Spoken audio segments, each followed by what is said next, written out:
ಕರಡಿಗೋಡು ಗ್ರಾಮದಿಂದ 30 ಕಿಲೋಮೀಟರ್ ದೂರದಲ್ಲಿರೋ ಸಣ್ಣ ಪಟ್ಟಣ ಹೊಸನಗರ. ಅಲ್ಲೊಂದು ಜನಪ್ರಿಯ ಪಬ್ ಇದೆ. ಅದರ ಹೆಸರು ದಿ ಗೋಲ್ಡನ್ ಲೀಫ್. ಅದು ಯುವಕ ಯುವತಿಯರ ಆಕರ್ಷಣೆಯ ಕೇಂದ್ರವಾಗಿತ್ತು. ಆದರೆ ನಮ್ಮ ಕಥೆಯ ನಾಯಕಿ ಸುಮಿತ್ರಾ ಆ ಪಬ್ಗೆ ಹೋಗುವ ಮುಂಚೆ ಏನು ಮಾಡುತ್ತಿದ್ದಳು ಅನ್ನೋದನ್ನ ತಿಳಿಯೋಣ ಬನ್ನಿ. ಸುಮಿತ್ರಾಳಿಗೆ 22 ವರ್ಷ. ಕರಡಿಗೋಡು ಹಳ್ಳಿಯವಳು. ತಂದೆ ತಾಯಿ ರಸ್ತೆ ಅಪಘಾತದಲ್ಲಿ ಸತ್ತಿದ್ದರು. ಸದ್ಯಕ್ಕೀಗ ದೊಡ್ಡಮ್ಮಳ ಜೊತೆ ವಾಸ ಮಾಡುತ್ತಿದ್ದಾಳೆ. ನೋಡಲು ಬಹಳ ಸುಂದರವಾಗಿದ್ದಾಳೆ. ಊರಿನ ಎಷ್ಟೋ ಗಂಡಸರ ಗೂಟದ ನೀರು ಅವಳ ಹೆಸರಿನಲ್ಲಿ ದಿನವೂ ಹರಿಯುತ್ತಿತ್ತು. ಅವಳಿಗೆ ತನ್ನ ಸುರಂಗದ ಮೇಲೆ ಬಲು ಪ್ರೀತಿ. ಹಾಗಾಗಿ ಅವಳು ಪ್ರತಿ ರಾತ್ರಿ ಸ್ನಾನ ಮಾಡುವಾಗ ಅಲ್ಲಿ ಬೆಳೆದಿರುವ ಗಿಡಮರಗಳನ್ನು ಕತ್ತರಿಸಿ ಆಟದ ಮೈದಾನದಂತೆ ನಯಸ್ಸು ಮಾಡುತ್ತಿದ್ದಳು ಮತ್ತು ಅದಕ್ಕೆ ತೆಂಗಿನೆಣ್ಣೆಯ ಸ್ಪರ್ಶ ಮಾಡಿ ಒಳಗೆ ಬೆರಳಿನ ಜೊತೆಗೆ ಏನೇನೋ ಹಾಕಿಕೊಂಡು ಲೋಳೆ ನೀರು ಹೊರಗೆ ಬಿಡುತ್ತಿದ್ದಳು. ಇದಲ್ಲದೆ ಅವಳಿಗೆ ಇನ್ನೊಂದು ವಿಚಿತ್ರ ಅಭ್ಯಾಸವಿತ್ತು. ಅದೇನೆಂದರೆ ಅವಳು ವಾರಕ್ಕೊಮ್ಮೆ ರಾತ್ರಿ 10 ಗಂಟೆಗೆ ಸರಿಯಾಗಿ ದೊಡ್ಡಮ್ಮ ಮಲಗಿದ ಮೇಲೆ ಅವಳಿಗೆ ಗೊತ್ತಾಗದಂತೆ ಮನೆಯಿಂದ ಹೊರಟು ಹಳ್ಳಿಯ ಪಕ್ಕದ ದಟ್ಟಕಾಡಿಗೆ ಹೋಗುತ್ತಿದ್ದಳು. ಮೊದಮೊದಲು ಯಾರೂ ಅದನ್ನು ಗಮನಿಸಿರಲಿಲ್ಲ. ಒಮ್ಮೆ ರಾತ್ರಿ ಕುಡಿದು ತೂರಾಡುತ್ತಾ ಬರುತ್ತಿದ್ದ ರಾಮಯ್ಯನಿಗೆ ದೂರದಲ್ಲಿ ಸುಮಿತ್ರಾ ಕಾಡಿನ ದಿಕ್ಕಿಗೆ ಹೋಗೋದು ಕಂಡಿತು. ಅದು ಕೂಡ ಮೈಮೇಲೆ ಏನೂ ಇಲ್ಲದಂಥ ಸ್ಥಿತಿಯಲ್ಲಿ. ಅದನ್ನು ನೋಡಿದ ಅವನ ಎಲೆಮರೆಕಾಯಿ ಸರ್ರನೆ ಮೇಲಕ್ಕೆದ್ದಿತು. ಅವನಿಗೆ ತನ್ನ ಭಾವನೆಗಳ ಪ್ರವಾಹವನ್ನು ತಡೆಯಲಾಗಲಿಲ್ಲ. ವಯಸ್ಸಿಗೆ ಬಂದ ಹುಡುಗಿ ಆ ಸ್ಥಿತಿಯಲ್ಲಿ ಸಿಕ್ಕರೆ ಯಾವ ಗಂಡಸು ತಾನೇ ಸುಮ್ಮನಿರುತ್ತಾನೆ? ಅವನು ತೇಲುತ್ತಲೇ ಅವಳನ್ನು ಹಿಂಬಾಲಿಸಲು ಪ್ರಯತ್ನ ಮಾಡುತ್ತಾನೆ. ಆದರೆ ಸ್ವಲ್ಪ ಹೊತ್ತಿನಲ್ಲಿ ಅವಳು ಕಾಡಿನಲ್ಲಿ ಮಾಯವಾಗುತ್ತಾಳೆ. ಅವನಿಗೆ ಹೆದರಿಕೆಯಾಗಿ ಕೈಕಾಲು ನಡುಗಲು ಶುರುವಾಗುತ್ತದೆ.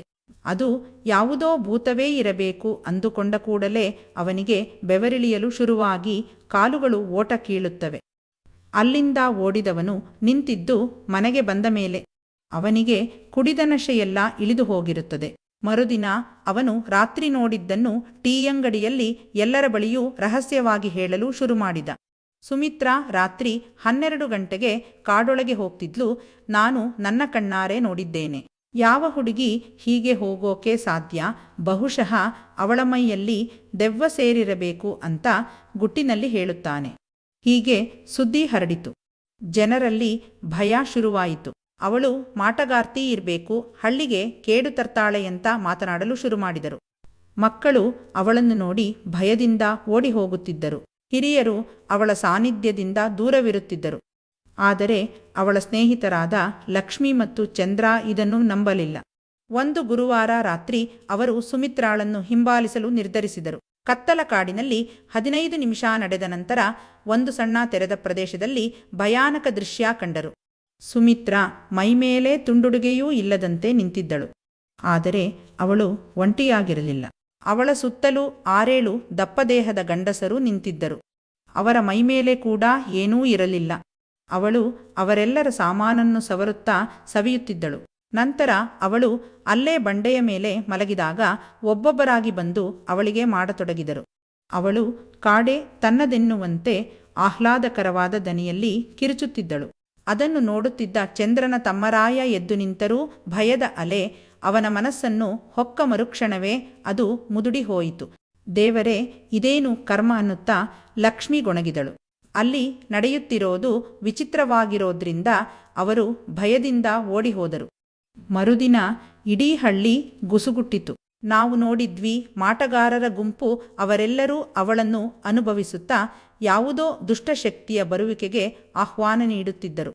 ಸುಮಿತ್ರಾ ಮಾಟಗಾರ್ತಿ, ಅವಳು ಮಾಟ ಮಾಡುತ್ತಾಳೆ ಅಂದರು. ಕೆಲವೊಂದಿಷ್ಟು ಜನ ಅವಳ ಜೊತೆಗಿದ್ದ ಗಂಡಸರು ಮನುಷ್ಯರೇ ಅಲ್ಲ, ಅವುಗಳು ದುಷ್ಟಶಕ್ತಿಗಳಿರಬೇಕು. ಅವುಗಳು ಈ ಪ್ರಪಂಚಕ್ಕೆ ಕಾಲಿಟ್ಟ ಮೇಲೆ ನಿನ್ನ ಕೆಲಸ ಮಾಡಲು ನನಗೇನಾದರೂ ಕೊಡು ಅನ್ನುತ್ತವೆ. ಆಗ ಅವಳು ತನ್ನ ದೇಹವನ್ನು ಅವುಗಳಿಗೆ ಅರ್ಪಿಸಿರಬೇಕು. ಅವುಗಳು ಅವಳ ಜೊತೆ ಮಜಾ ಮಾಡಿ ಎಲ್ಲ ಮುಗಿದ ನಂತರ ಅವಳ ಸೇವಕರಾಗುತ್ತಾರೆ ಮತ್ತು ಅವಳು ಹೇಳಿದ್ದನ್ನೆಲ್ಲ ಕೇಳುತ್ತವೆಯಂತ ಮಾತನಾಡಿಕೊಂಡರು. ಅದನ್ನೆಲ್ಲ ಕೇಳಿಸಿಕೊಂಡರೂ ಸುಮಿತ್ರಾ ಮಾತ್ರ ಮುಂದೆ ಸಾಗಿದಳು. ವಾರಕ್ಕೊಮ್ಮೆ ರಾತ್ರಿ ಕಾಡಿಗೆ ಹೋಗೋದನ್ನ ನಿಲ್ಲಿಸಲಿಲ್ಲ. ಅವಳನ್ನು ಪ್ರಶ್ನಿಸುವ ಧೈರ್ಯ ಯಾರೂ ಮಾಡಲಿಲ್ಲ. ಒಂದು ಶನಿವಾರ ರಾತ್ರಿ ಹೊಸನಗರದ ದಿ ಗೋಲ್ಡನ್ ಲೀಫ್ ಪಬ್ನಲ್ಲಿ ಹಬ್ಬ ಶುರುವಾಗಿತ್ತು. ಜನರು ನೃತ್ಯ ಮಾಡುತ್ತಿದ್ದರು. ಜೋರಾಗಿ ಮ್ಯೂಸಿಕ್ ಪ್ಲೇ ಆಗ್ತಿತ್ತು. ಮದ್ಯದ ಗ್ಲಾಸುಗಳು ಟಕ್ ಟಕ್ ಅಂತ ಶಬ್ದ ಮಾಡುತ್ತಿದ್ದವು. ಸುಮಿತ್ರಾ ತನ್ನ ಸ್ನೇಹಿತ ಚಂದ್ರನ ಜೊತೆ ಪಬ್ಗೆ ಬಂದಿದ್ದಳು. ಹಳ್ಳಿಯವರ ಕಟುಮಾತುಗಳಿಂದ ಸ್ವಲ್ಪ ವಿಶ್ರಾಂತಿ ತೆಗೆದುಕೊಳ್ಳಲು. ಅವಳು ಒಂದು ಮೂಲೆಯ ಟೇಬಲ್ನಲ್ಲಿ ಕುಳಿತಳು. ಒಳ್ಳೆ ಚಿಲ್ಡಿರುವ ಬಿಯರನ್ನು ಕುಡಿಯುತ್ತಾ ಜನರನ್ನು ನೋಡುತ್ತಿದ್ದಳು. ಹಳ್ಳಿಯಲ್ಲಿ ಅವಳನ್ನು ದೆವ್ವದ ಹುಡುಗಿ ಎಂದು ಕರೆಯುತ್ತಿದ್ದರೆ ಇಲ್ಲಿ ಯಾರೂ ಅವಳನ್ನು ಗುರುತಿಸಲಿಲ್ಲ. ಅದು ಸ್ವಲ್ಪ ಅವಳಿಗೆ ಸಮಾಧಾನ ಕೊಟ್ಟಿತು. ಅವಳು ಕುಡಿದು ಕುಡಿದು ಟೈಟಾದಳು. ಮೈಮೇಲೆ ಪ್ರಜ್ಞೆಯೇ ಇಲ್ಲದಂತಹ ಸ್ಥಿತಿ ಅವಳದಾಗಿತ್ತು. ಅಷ್ಟರಲ್ಲಿ ಒಬ್ಬ ಯುವಕ ಅವಳನ್ನು ಗಮನಿಸಿದ. ಅವನ ಹೆಸರು ಅರ್ಜುನ್. ವಯಸ್ಸು 25. ಹೊಸನಗರದ ಕಾಲೇಜಿನಲ್ಲಿ ಲೆಕ್ಚರರ್ ಆಗಿದ್ದ. ಅವನ ಸ್ನೇಹಿತರು ನೃತ್ಯ ಮಾಡುತ್ತಿದ್ದರು. ಆದರೆ ಅವನ ಕಣ್ಣು ಸುಮಿತ್ರಾಳ ಮೇಲೆ ಬಿತ್ತು. ಅವಳ ಏಕಾಂಗಿತನ, ಮುಖದ ಮೇಲಿನ ಒಂದು ರಹಸ್ಯಮಯ ಭಾವ ಇವೆಲ್ಲವೂ ಅವನನ್ನು ಆಕರ್ಷಿಸಿದವು. ಜೊತೆಗೆ ಅವಳಿಗೆ ಮೈಮೇಲೆ ಪ್ರಜ್ಞೆ ಇಲ್ಲ ಅನ್ನೋದನ್ನು ಅವನು ಅರಿತುಕೊಂಡನು. ಅವನಿಗೆ ಅಂತಹ ಹುಡುಗಿಯರೇ ಬೇಕಾಗಿತ್ತು. ಕುಡಿದು ಟೈಟಾದ ಹುಡುಗಿಯರಿಗೆ ಚೂಲು ಜಾಸ್ತಿ ಎನ್ನುವುದು ಅವನಿಗೆ ತಿಳಿದಿತ್ತು. ಅದೆಷ್ಟೋ ಅಂತಹ ಹುಡುಗಿಯರನ್ನು ಕರೆದುಕೊಂಡು ಹೋಗಿ ಮ್ಯಾಟರ್ ಮುಗಿಸಿದ್ದ. ಸುಮಿತ್ರಾಳನ್ನು ನೋಡಿದ ಅವನು ಈಗ ಇವಳ ಸರದಿ ಎಂದುಕೊಂಡ. ಆಗ ಅವನ ಪ್ಯಾಂಟಿನ ಮುಂಬದಿ ಉಬ್ಬಿ ಬಂತು. ಅವನು ಎದ್ದು ನಿಂತು 2 ಮದ್ಯದ ಗ್ಲಾಸುಗಳನ್ನು ತೆಗೆದುಕೊಂಡು ಸುಮಿತ್ರಾಳ ಟೇಬಲಿನ ಕಡೆ ನಡೆದ. ಹಲೋ, ನೀವು ಒಬ್ಬರೇ ಇದ್ದೀರಿ, ನಾನೊಂದು ಡ್ರಿಂಕ್ ಆಫರ್ ಮಾಡ್ಲಾ ಅಂತ ಹುಸಿನಗೆಯೊಂದಿಗೆ ಕೇಳಿದ. ಸುಮಿತ್ರಾ ಅವನನ್ನು ಮೇಲಿಂದ ಕೆಳಗೆ ನೋಡಿದಳು. ಅವನದ್ದು ಸ್ನಿಗ್ಧವಾದ ಕಪ್ಪು ಶರ್ಟ್, ಜೀನ್ಸ್ ಪ್ಯಾಂಟ್, ಆತ್ಮವಿಶ್ವಾಸದ ನಗು. ಯಾಕೆ ಕರುಣೆ ತೋರಿಸೋಕೆ ಬಂದ್ರಾ ಎಂದು ಅವಳು ತೀಕ್ಷ್ಣವಾಗಿ ಕೇಳಿದಳು. ಅರ್ಜುನ್ ನಕ್ಕು ಟೇಬಲ್ ಮೇಲೆ ಒಂದು ಗ್ಲಾಸ್ ಇರಿಸಿದ. ಕರುಣೆಯಲ್ಲ, ನೀವಿಲ್ಲಿ ಅತ್ಯಂತ ಸುಂದರವಾದವರಾಗಿ ಕಾಣುತ್ತೀರಿ ಎಂದು ಅವಳ ದೊಡ್ಡ ಹಣ್ಣುಗಳ ಸೀಳನ್ನು ನೋಡಿದ. ಅವನ ಸೈನಿಕ ಮತ್ತೆ ಎದ್ದು ನಿಂತ. ಅವನಿಗೀಗ ಅವಳ ಜೊತೆ ಮಂಚದ ಮೇಲೆ ಕಾದಾಡಬೇಕು ಅನ್ನಿಸುತ್ತಿತ್ತು. ಅವನು ತನ್ನನ್ನು ಅವಳಿಗೆ ಪರಿಚಯ ಮಾಡಿಕೊಳ್ತಾ, ನಾನು ಅರ್ಜುನ್, ನೀವು ಹೊಸನಗರದವರಾ ಎಂದು ಕೇಳಿದ. ಆಗವಳು ಇಲ್ಲ, ನನ್ನೂರು ಕರಡಿಗೋಡು ಎಂದಳು. ಅರ್ಜುನ್ನಿನ ಕಣ್ಣುಗಳು ವಿಸ್ತಾರವಾದವು. ಓಹ್, ನಾನು ಕೇಳಿದ್ದೇನೆ, ಅಲ್ಲೊಬ್ಬ ಹುಡುಗಿ ರಾತ್ರಿ ಕಾಡಿಗೆ ಹೋಗ್ತಾಳಲ್ಲ, ಅದೇ ಊರು ತಾನೇ ಎಂದಾಗ, ಹೌದು, ನಾನೇ ಆ ದೆವ್ವದ ಹುಡುಗಿ, ಈಗ ಹೇಳಿ ಎಂದಳು. ಅರ್ಜುನ್ ತಡೆದು, ನಿಲ್ಲಿ, ನಾನು ನಿಮ್ಮನ್ನು ದೆವ್ವದ ಹುಡುಗಿಯೆಂದು ಭಾವಿಸಿಲ್ಲ. ನೀವು ನಿಜವಾಗಲೂ ನೋಡೋಕೆ ತುಂಬಾನೇ ಸುಂದರವಾಗಿದ್ದೀರಾ ಅಂದನು. ಸುಮಿತ್ರಾ ನಿಧಾನವಾಗಿ ಕುಳಿತಳು. ಅವನ ಹೊಗಳಿಕೆಯ ಮಾತು ಅವಳಿಗೆ ಇಷ್ಟ ಆಯಿತು. ಇಬ್ಬರ ನಡುವೆ ಮಾತುಕತೆ ಶುರುವಾಯಿತು. ಸಂಗೀತ, ನಗು, ಗ್ಲಾಸುಗಳ ಶಬ್ದದ ನಡುವೆ ಅವರು ಒಬ್ಬರನ್ನೊಬ್ಬರು ತಿಳಿದುಕೊಳ್ಳಲು ಶುರುಮಾಡಿದರು. ಸುಮಿತ್ರಾ ಮೊದಲ ಬಾರಿಗೆ ಸಡಿಲವಾಗಿ ನಕ್ಕಳು. ಹೀಗೆ ಮಾತನಾಡುತ್ತಿರುವಾಗ, ನನ್ನ ಸಾಮಾನಲ್ಲಿ ನೀರು ಒಸರುತ್ತಿದೆ, ನೀವು ನನಗೆ ಮಾಡ್ತೀರಾ ಪ್ಲೀಸ್ ಅಂತ ಅವನ ಹತ್ತಿರ ಬಂದು ಎದೆಗೆ ಕೈ ಹಾಕುತ್ತಾ ಅವನ ತಮ್ಮನನ್ನು ಜೋರಾಗಿ ಅದುಮುತ್ತಾಳೆ. ಅವಳು ಕುಡಿದ ಮತ್ತಿನಲ್ಲಿ ತಾನೇನ್ ಮಾಡ್ತಿದ್ದೀನಿ ಅಂತ ಅವಳಿಗೇ ಗೊತ್ತಿರಲಿಲ್ಲ. ಒಟ್ಟಿನಲ್ಲಿ ಅವಳಿಗೆ ಚೂಲು ಹತ್ತಿತ್ತು. ಅದನ್ನು ಇಳಿಸಲು ಒಬ್ಬ ಬೇಕಾಗಿತ್ತು. ಹಾಗಾಗಿ ಅವಳು ಆ ರೀತಿ ವರ್ತನೆ ಮಾಡುತ್ತಿದ್ದಳು. ಅವನಿಗೂ ಕೂಡ ಅದೇ ಬೇಕಾಗಿತ್ತು. ಆಗವನು, ನನ್ನ ಫ್ಲ್ಯಾಟ್ ಇಲ್ಲಿಂದ 10 ನಿಮಿಷ ದೂರದಲ್ಲಿದೆ, ನೀನಲ್ಲಿಗೆ ಬರಲು ಇಷ್ಟಪಡ್ತೀಯಾ? ಅಲ್ಲಿ ಶಾಂತವಾಗಿರುತ್ತೆ, ನಾವು ಹೇಗೆ ಬೇಕಾದರೂ ಇರಬಹುದು ಅನ್ನುತ್ತಾ ಅವಳ ಮುಖಭಾವವನ್ನು ಗಮನಿಸುತ್ತಾನೆ. ಅವಳ ಕಣ್ಣುಗಳಲ್ಲಿ ಒಂದು ನಿರ್ಧಾರವಿತ್ತು, ಒಂದು ಹೊಸತನಕ್ಕೆ ಹೋಗುವ ನಿರ್ಧಾರ. ಅವಳು, ನಾನು ಬರ್ತೀನಿ, ಹೋಗೋಣ ಅನ್ನುತ್ತಾಳೆ. ಅರ್ಜುನ್ ಅವಳನ್ನು ತನ್ನ ಕಾರಿನಲ್ಲಿ ಕೂರಿಸಿಕೊಂಡು ಹೋಗುವಾಗ, ನಾನು ಎಷ್ಟು ಹೊತ್ತಂತ ಕಾಯೋದು, ಬೇಗ ಮಾಡು ಅನ್ನುತ್ತಾ ಅವಳು ತನ್ನ ಹಣ್ಣುಗಳನ್ನು ತೋರಿಸುತ್ತಾಳೆ. ಅವನ ಉದ್ರೇಕ ಇನ್ನೂ ಜಾಸ್ತಿಯಾಗುತ್ತದೆ. ಅವಳನ್ನು ಫ್ಲ್ಯಾಟಿಗೆ ಕರೆದುಕೊಂಡು ಬರೋದೇ ಅವನಿಗೆ ಹರಸಾಹಸವಾಗಿತ್ತು. ಅರ್ಜುನ್ನ ಫ್ಲ್ಯಾಟ್ ಸಣ್ಣದಾಗಿತ್ತು, ಆದರೆ ಸ್ವಚ್ಛವಾಗಿತ್ತು. ಅವರು ಒಳಗೆ ಹೊಕ್ಕಾಗ ಹೊರಗಿನ ಗದ್ದಲಕ್ಕೆ ಹೋಲಿಸಿದರೆ ನಿಶ್ಶಬ್ದತೆ ಗಾಳಿಗಿಂತ ಹಗುರವಾಗಿತ್ತು. ಅರ್ಜುನ್ ಲೈಟ್ಗಳನ್ನು ಮಂದವಾಗಿಸಿದ. ಸುಮಿತ್ರಾ ಕಿಟಕಿಯ ಬಳಿ ನಿಂತು ಕೆಳಗಿನ ಬೀದಿಯಲ್ಲಿ ಹಾದು ಹೋಗುತ್ತಿದ್ದ ಕಾರುಗಳನ್ನು ನೋಡುತ್ತಿದ್ದಳು. ಅರ್ಜುನ್ ಅವಳ ಬಳಿಗೆ ಬಂದ. ಅವರ ನಡುವೆ 1 ಇಂಚು ಅಂತರವಿತ್ತು. ಅವಳು ತಿರುಗಿ ನೋಡಲಿಲ್ಲ, ಆದರೆ ಅವಳ ದೇಹವು ಅವನ ಸನ್ನಿಧಿಯನ್ನು ಗ್ರಹಿಸಿತು. ಕೊನೆಗೆ ಅವಳು ಅವನನ್ನು ನೋಡಿದಳು. ಮತ್ತೆ ಆಳವಾದ ನೋಟ. ಅವನದ್ದು ನಿಗುರಿ ನಿಂತಿದ್ದರೂ ಅವನು ಮುಂದುವರಿಯಲಿಲ್ಲ. ಕೇವಲ ನಿಂತು ಅವಳ ಅಂದವನ್ನು ಸವಿಯುತ್ತಿದ್ದ. ಆದರೆ ಅವಳು ಮುಂದೆ ಬಂದಳು. ಅವಳ ತಣ್ಣಗಿನ ಕೈಗಳು ಅವನ ಮುಖವನ್ನು ಮುಟ್ಟಿದವು. ಮೊದಲ ಮುತ್ತು ಅವನ ತುಟಿಗಳ ಮೇಲೆ ಬಿತ್ತು. ಅದು ಹೊತ್ತಿಗೆಗೆ ಹಚ್ಚಿದ ಬೆಂಕಿಯಾಗಿತ್ತು. ನಿಧಾನವಾಗಿ, ಎಚ್ಚರಿಕೆಯಿಂದ, ಸುಮ್ಮನಿರುವುದರಿಂದ ಬಂದ ನಿರಾಶೆಯಿಂದ ಅವರಿಬ್ಬರ ನಡುವಿನ ಅಂತರ ಕರಗಿಹೋಯಿತು. ಬಟ್ಟೆಗಳು ಕೆಳಗೆ ಜಾರಿದವು. ಚರ್ಮವು ಚರ್ಮವನ್ನು ಭೇಟಿಯಾಯಿತು. ಉಸಿರಾಟಗಳು ತ್ವರಿತಗೊಂಡವು, ನಂತರ ಏಕೀಕೃತವಾದವು. ಅರ್ಜುನ್ ಅವಳ ಶರೀರದ ಒಳಹೊಕ್ಕಾಗ ಅವಳು ನಿಟ್ಟುಸಿರುಬಿಟ್ಟಳು. ಒಂದು ಧ್ವನಿ ಅರ್ಧ ನೋವು, ಅರ್ಧ ಪರಿಪೂರ್ಣತೆಯಿಂದ ಕೂಡಿತ್ತು. ಅವಳು ಅವನನ್ನು ಬಿಗಿಯಾಗಿ ಹಿಡಿದಳು ಮತ್ತು ತನ್ನ ಕಾಲುಗಳನ್ನು ಅವನ ಸುತ್ತ ಸುತ್ತಿಕೊಂಡಳು. ಅವಳ ಬೆರಳುಗಳು ಅವನ ಬೆನ್ನಿನಲ್ಲಿ ಗುರುತುಗಳನ್ನು ಮಾಡಿದವು. ಅದು ಉತ್ಸಾಹದ ನೃತ್ಯವಾಗಿತ್ತು, ಒತ್ತಡದಿಂದ ಬಿಡುಗಡೆಯಾಗಿತ್ತು. ಅದು ಸುಮಿತ್ರಾ ಬಹಳ ಕಾಲದಿಂದ ಹುಡುಕುತ್ತಿದ್ದ ಏನನ್ನೂ ಭಾವಿಸದಿರುವಿಕೆ. ಅವಳು ಅವನ ಹೆಸರನ್ನು ಕರೆದಳು. ಅದು ಅರ್ಜುನ್ ಕೇಳಿದ ಅತ್ಯಂತ ಸುಂದರವಾದ ಶಬ್ದವಾಗಿತ್ತು. ಶಿಖರ ತಲುಪಿದಾಗ ಅವಳು ಅವನ ಬಾಹುಗಳಲ್ಲಿ ಕಂಪಿಸಿದಳು. ಮುಖವನ್ನು ಅವನ ಎದೆಯಲ್ಲಿ ಹುದುಗಿಸಿಕೊಂಡು ಮತ್ತೊಂದು ನಿಟ್ಟುಸಿರುಬಿಟ್ಟಳು. ಅಷ್ಟರಲ್ಲಿ ಅವನು ಎಲ್ಲವನ್ನೂ ಅವಳದರೊಳಗೆ ಸುರಿಸಿದ್ದ. ಈ ಸಲ ಪೂರ್ಣವಾಗಿ ಪರಿಪೂರ್ಣತೆಯಿಂದ ಕೂಡಿತ್ತು. ಅವನು ಅವಳನ್ನು ಹತ್ತಿರಕ್ಕೆ ಎಳೆದುಕೊಂಡ. ಅವರ ಉಸಿರಾಟಗಳು ನಿಧಾನವಾಗಿ ಸಾಮಾನ್ಯಗೊಂಡವು. ಬೆಳಗಾದಾಗ ಬೆಳಕಿನ ಮೊದಲ ಕಿರಣಗಳು ಕಿಟಕಿಯ ಮೂಲಕ ಒಳನುಗ್ಗಿ ಕೋಣೆಯಲ್ಲಿ ಚೆಲ್ಲಾಪಿಲ್ಲಿಯಾಗಿದ್ದ ಬಟ್ಟೆಗಳ ಮೇಲೆ ಬಿದ್ದವು. ಅರ್ಜುನ್ ಕಣ್ಣು ತೆರೆದ. ಅವನ ಎದೆ ಮೇಲೆ ಸುಮಿತ್ರಾ ಮಲಗಿದ್ದಳು.